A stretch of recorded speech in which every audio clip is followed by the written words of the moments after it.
Welcome to the From Burnout to Recovery show with your host, Dr. Kate. This is where your journey to burnout recovery starts. Are you feeling overwhelmed or like work has become unmanageable? Join me and my guests for open and honest conversations about burnout recovery from the comfort of the front porch. I am here to help you build your resilience and prepare you for burnout in a whole new way through a variety of perspectives. Move past the idea that burnout can only be addressed by avoidance and work to integrate recovery into your daily life. Relax, take a breath. The From Burnout to Recovery show starts now. Hello, everyone, and welcome to the From Burnout to Recovery show with Dr. Kate on Transformation Talk Radio and member of the Cornelia Stephanie Media Group. I am your host, Dr. Kate, and I am, of course, always excited to welcome you to the show, but of course, even more excited today because it's today. As you are enjoying the show, remember to hit the subscribe button, leave a review, and be sure to download the KS Media Group app for all the world's best influencers in one place.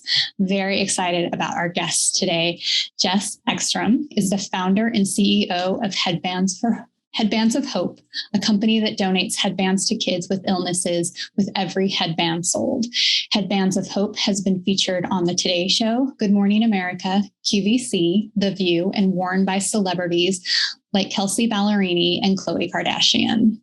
More importantly, Headbands of Hope has donated over 1 million headbands, reaching every single children's hospital in America in 22 countries. After starting her company, she wanted to use her ups and downs to help other women become valued as experts in their industry. In 2020, she started Bright Pages, a guided online journal for doers and creators.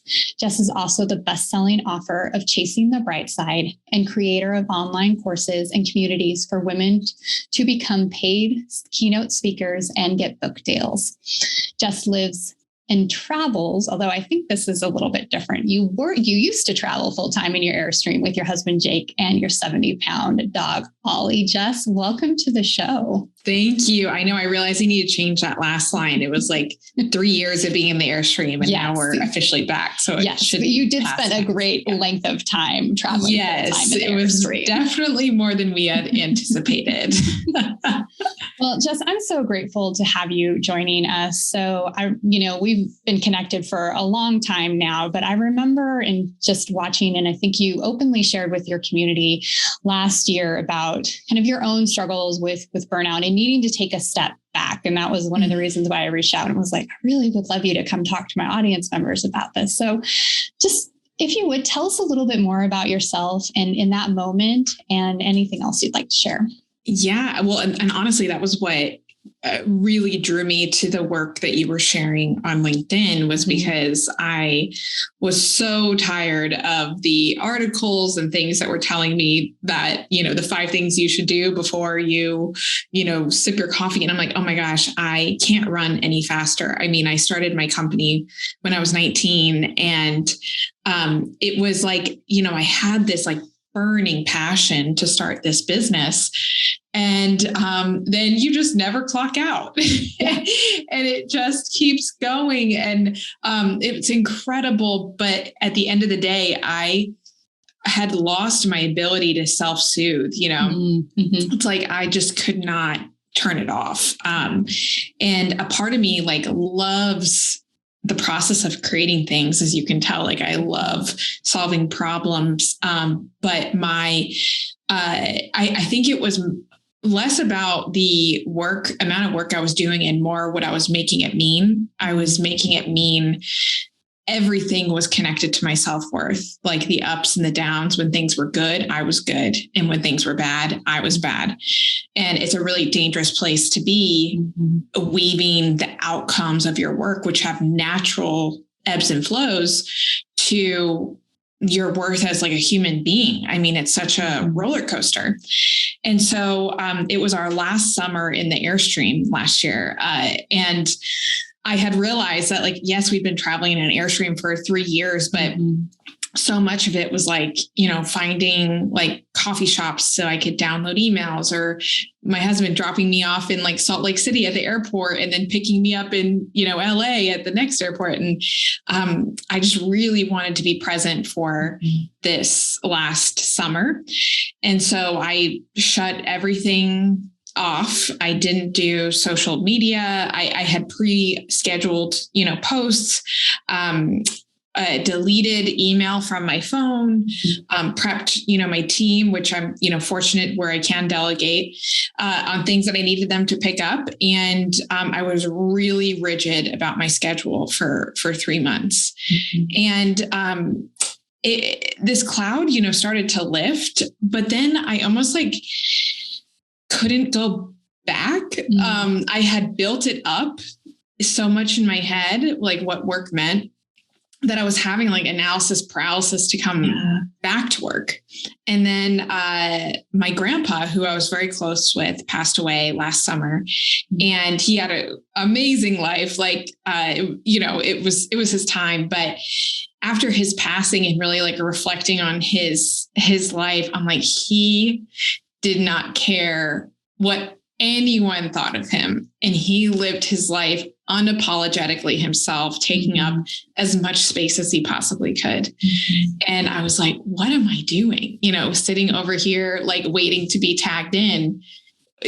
Who cares if you publish something that gets 4 views? Who cares if you do something that doesn't land? Like, just keep engaging with the world, because you just don't know how much time you have. So that was a wake up call for me to enter back into the game, but have a little bit more boundaries and less attachment to outcomes, which has helped a lot. But I'm still learning, which is why I'm so excited to be here. Yeah, I would love to hear a little more. I mean, there's so much there. I definitely connect to the piece of, self-worth being attached to, our work and those kinds of things. And it's such a challenge in that regard. I know I struggle with that as a newer entrepreneur in that piece in that regard. Wondering, as you came to recognize that attachment, what were some things that you started to do for yourself to like disengage from that attachment? Yeah, I think that I started to try to love like the process a bit more. And instead of becoming obsessed with the results, become totally curious and drawn to like the process. So for example, if I really want to get, write another book, and, with Chasing the Bright Side, it went really well. And so I was kind of having, what do they call it? Like sophomore year syndrome, where you think that, your next one has to surpass what you did first. I'm like, how am I going to do that? And I'm like, well, what if I just loved writing every day? What if I just was really interested in who I was as a writer and what I could unravel with, my alone time in the morning. And then all of a sudden I had, a 40,000 word, like, manuscript, because I wasn't focused on writing a book. I was focused on it, leaning into this skill that I really love to do. So I think I started to shift my focus less from the finish line and more on just how I'm getting there. And that's really helped a lot. And then sometimes you don't even know what the finish line is, like, or you think it's one thing and it's something completely different. And you're like, didn't even know this existed. So it's just like, you can't be so rigid with your outcomes, because there's so many winning scenarios that you just don't even know exist yet. Yeah, that makes so much sense. I love that focus of, getting away from what is the finish line or what's the goal or what's the end result, and then getting back to what's the process, what's the journey, and really focusing on like that love in the present moment. Yeah, absolutely. I think that there's just so much pressure to like put yourself on display when you've reached something, like once I get this amount of followers, or once I can get this many clients, or do this amount of revenue, or get, a paid speaking gig, then I can have permission to do this or be myself. And when you realize it's just like such a never ending process, but that can be a really good thing. And so, this might be a little too Hakuna Matata for a podcast episode, but, one of the things that I really have shifted is like not thinking of my own life as a singular race that I am there to complete, but rather this like greater relay that I'm participating in. I mean, you think about so many people in history that are no longer here, but yet we still feel the effects of what they're doing. It's like, well, what if that was my life was not about how far I could run, it for myself, but how am I leaving it? How am I moving the needle and putting the person behind me in a better position with the baton? And so for me, that is definitely how I can help advance women, even if it's in a small way, which I've been so glad that you've been a part of some of those programs too. Yeah. That is such a compassionate way of looking at, how we live our life. I think in that regard too, instead of being focused on this is our own race or that it's this solo process, really bringing and linking in, the community and thinking of it as a relay race is so important, because that also brings the support, right? When you have a team rallying around you, when you're running your segment, that makes, such a difference in that. Yeah. So I love the piece that you brought up in regard to kind of getting out of your head in like putting yourself out there and the results that come from that living unapologetically that came from, from your grandfather in that piece. What are some ways that you still support yourself to continue to have that frame of mind now? I think that, by being able to give myself permission to post average work. Like and the funny part is, Kate, that like sometimes I will see like a video I did and I'm just like, meh, and I post it and it's like, this changed my life, like 20,000 views later. And I'm like, holy cow. And so I have been so much more loose on how I deliver things. Like I went from posting like once or twice a week to like 2 to 3 times a day, because I am not attached to like what the engagement rate is. But the crazy part that happens is like when we do loosen that attachment and we just create from ourselves is like when that stuff actually performs. Reach the threshold. Yeah. Exactly. So it's just hitting post, hitting publish, sharing my thoughts, and also just not trying to impersonate too. I think like, especially in our line of work, as thought leaders and speakers and writers, you think that like, oh, I got to be like Brene Brown, or I have to be the next, Mel Robbins or whoever it might be. And what are they doing? And how can I show up as them? Yeah. And they are amazing, but the world already has them. Right. And so you have to show up as you. Yeah. Yeah. Yes. I appreciate that. Yeah. Showing up as yourself and, just doing the thing, just not letting perfection or the fear of or that piece stop you from hitting publish or getting a project done or whatever that piece is. You also talked a little bit about setting boundaries for yourself. And I'm curious to know, like, what does that look like for yourself now that you have kind of come past this time where you really gave yourself a reset? Yeah, I think that getting super clear on what your like mission is right now. I'm very clear that I want to help women tell and sell their stories.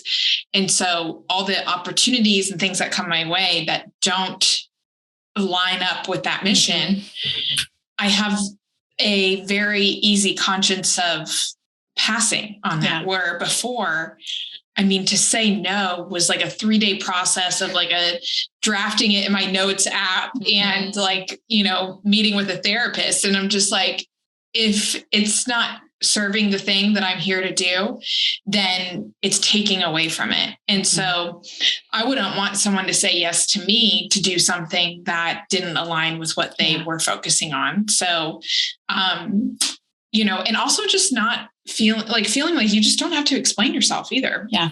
that was the other battle of it, was like setting a boundary and then offering an explanation. You don't owe anyone that. And it's like, I've never been like, when someone says no to me, which happens, I've never been like, why? So why am I spending my, precious 20 more minutes of time saying like, well, it snowed here this weekend. I just have a lot of work I got to do, It's okay. Like, no is a complete sentence. Yes.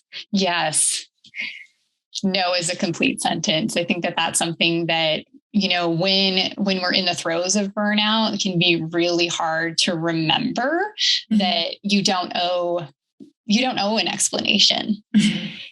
And you don't have to spend that time developing the explanation or explaining yourself in that regard. The internal tug of war. Yeah. Yes. And then, understanding too, that like, just because it invokes a reaction in someone, that it might be a negative reaction, doesn't mean that you made the wrong decision.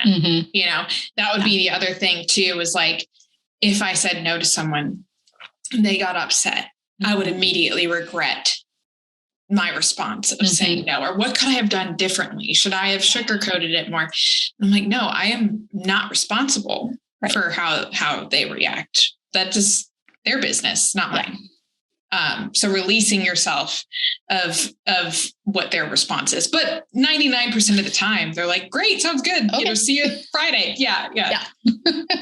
Hey, maybe next time. So, yeah, exactly. Yeah. I have heard a great expression that I try to keep in mind when I hear a no from someone else, that it's next opportunity. Yeah. Absolutely. So that, okay, great. So I don't have to invest my energy into that any longer. And I can move on to the next thing that I want to pursue. I remember when I was in college or when I was in high school, I was trying to get a volleyball scholarship, which never happened. But I went to this like recruiting seminar, and the coach was like, no is the second best thing you can hear. And I remember thinking like, this guy's crazy. Like, why would you ever want to hear no? And I totally get it now, because obviously the first best thing you can hear is yes, but no is at least you got a reaction. You got an answer. You got an answer. You can cross it off your list, or they can tell you where you should improve. And it's something. I laugh so hard now of like how, crushed I was anytime I would get a no, like early on in my career, and be like, why? And now I'm just like, oh, that's just a Monday morning for you. Yeah. You brought up the piece that now you're very clear on what you want to offer people. So clear on your messaging, clear on your purpose, and those kind of things. How, what are some things that you did to get there? So if we have an audience member who's like, okay, I don't feel clear on what my purpose is, what might they do to start that process? So, one of the things that I would say first is, what is the thing that like you think about when you're not thinking? When you're driving, if you're like taking a shower, when you're just unplugged, it's like, what do you just keep thinking about? The things that I've started, whether that be Headbands of Hope, Mic Drop Workshop, or Prompted, have never been conscious, like launch decisions. It has been because subconsciously I have not been able to stop thinking about them. The second thing I would say, speaking of the things that I've started, writing, a disciplined writing practice, it's like it makes sense of your thoughts when you can't. And I think that so much of the self-help industry now, and I say this as a self-help author, is so much about trying to give you answers and so little about asking you the right questions. And so that's where Prompted, my personal development platform, came into play, which I'm so glad that you are a part of, where you can go on and take a prompt pathway based on what you need from like an amazing guide like you. Like if you are experiencing burnout and you want to go on there and get journaling questions about that from an expert like you. So I would definitely say go to prompted.io, and you can use the code burnout for 1 month free, and you can take Kate's pathways, you can take my pathways, or just look for what you need and write your way to clarity. I think that's like our thoughts Mm-hmm. become like so much bigger than they have to be when they live in our heads. That is so true. And I, I really agree with the piece on the self-help piece. I think we get in, I know I do this sometimes, like get into the like tips and here's what you can do and those kinds of things. And often we forget about that guiding of reflection, and that's where so many answers come through for people. So I love that. And thank you for bringing up Prompted, because such an awesome resource. I took your pathways and I loved them. I took them, kind of like during when I was having that analysis paralysis, and it really did. Your questions helped me a ton. Oh, so. I appreciate hearing that. Thank you. Yeah. Well, to wrap us up, what is one piece of advice that you would offer to our audience members?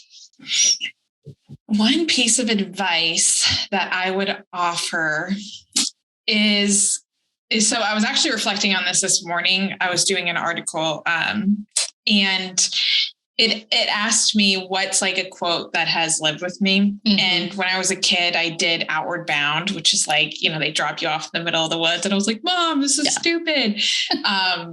But the founder of Outward Bound said, there is more in us than we know. Mm. And if we can be made to see it, then perhaps the rest of our lives, we will be unwilling to settle for less. Mm. And it's a quote that I've like thought about all the time, because it really is like everything you do is just gathering information and data about the world, about yourself.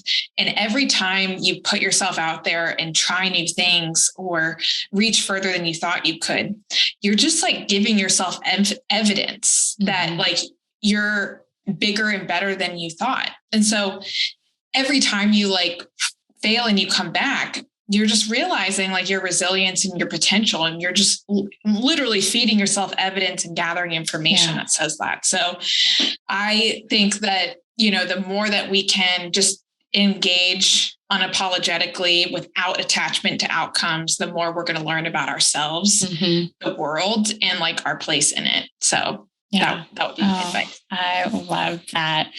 Jess, thank you so much for being a guest on the show today. Thanks for having me. This was so great. I've been so excited to do this. Yeah. Where, of course, we definitely want audience members to utilize the code for Prompted, but where else can they connect with you? Yes. Okay. So you can use the code Burnout on prompted.io. And then you can follow me on Instagram at Jess_Ekstrom. I'm also on TikTok now. Are you on TikTok, Kate? I am on TikTok. I'm not very good at TikTok. Neither am I, but I'm learning. I'm more comfortable with the Instagram Reels. And I don't know why my hang up of like putting it over, like just moving it over to TikTok is, but I've got a block there for some reason. I know. I had the same thing. And again, it was like one of those things where I just said, screw it. I'm going to just post 3 times a day. And it started working. So I'm also on TikTok as well. And you can head to micdropworkshop.com if you're interested in joining any of our speaking programs too. Amazing. Well, thank you again for being on the show today. Kate.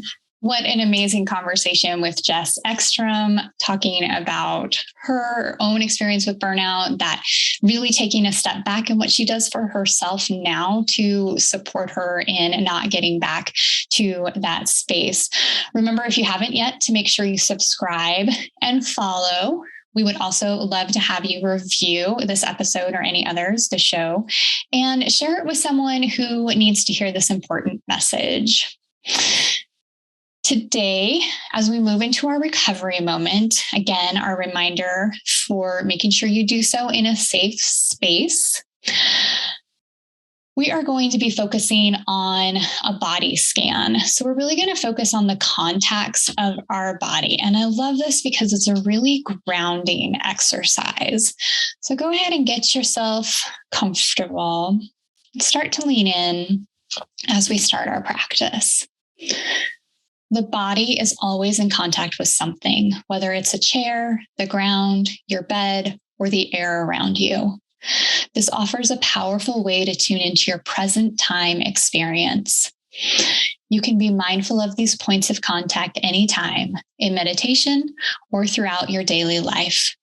The sensations are generally easy to feel, making this an ideal practice for beginners to mindfulness. You can do this practice in any position, but I recommend trying it while sitting. Close the eyes and bring your awareness to the posture of your body. Go ahead and make any minor adjustments you need to help your body be at ease. Let's take a breath in through our nose and out. One more, in through our nose and out.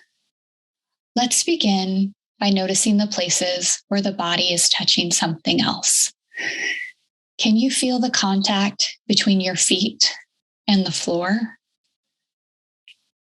Pay attention to the physical feeling of the feet. There is nothing special to do. Just observe how the feet feel in this moment. Continue up to where you can feel the contact between your rear end and the chair or cushion. Notice the contact and pressure of the upper thighs with the chair. Rest your awareness here, mindfully observing what this feels like in the body. Bring attention to your hands, however they may be resting. Feel the places where the hands are touching each other, sitting in your lap, or resting on your knees. Focus on whatever part of the hand is in contact with something else. Now, see where you can feel the sensation of the clothes on your body. You can scan your body to see where the sensation is present. Is it in your arms, your torso, your legs, feet, back, stomach, maybe your neck or shoulders? It may be easiest to feel the places where the clothing stops and the skin is exposed, such as the arms, neck, or ankles. Finally, bring your awareness to the sensation of the air on your skin. You may notice the temperature of the air feels different on the palm of the hand than the back of the hand. You may also feel the wind if you're sitting outside. There is no right or wrong. Be true to your own experience. Finishing this practice, bring mindfulness to the points of contact during the day. As you continue your day, whenever you sit down, feel the body come into contact with the chair. Be present in that moment. When you stand up, notice your feet on the floor. Feel them grounding into the floor. Perhaps wiggle your toes as you stand up. As we come back to our space together, go ahead and take one nice deep breath with me, in through your nose and out.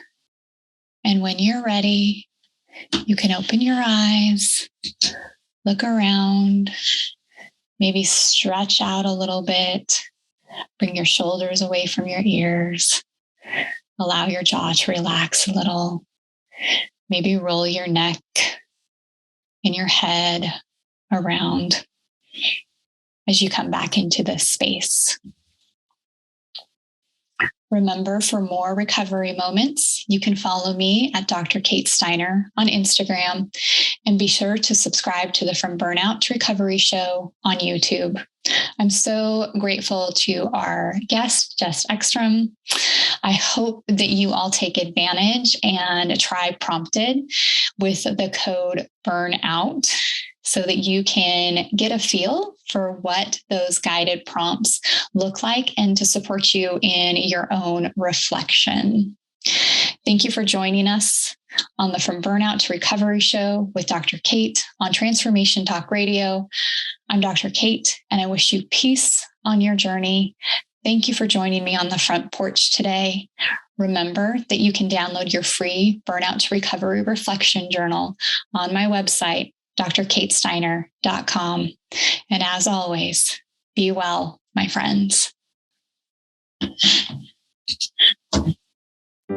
Thank you for joining me, Dr. Kate, on the From Burnout to Recovery show, where you are starting your journey to burnout recovery. You are invited to join me on the front porch every second and fourth Friday of the month on transformationtalkradio.com to continue growing in resilience and integrating recovery into your daily life. If you would like to learn more or find out how to work with me, visit liftwellnessconsulting.com.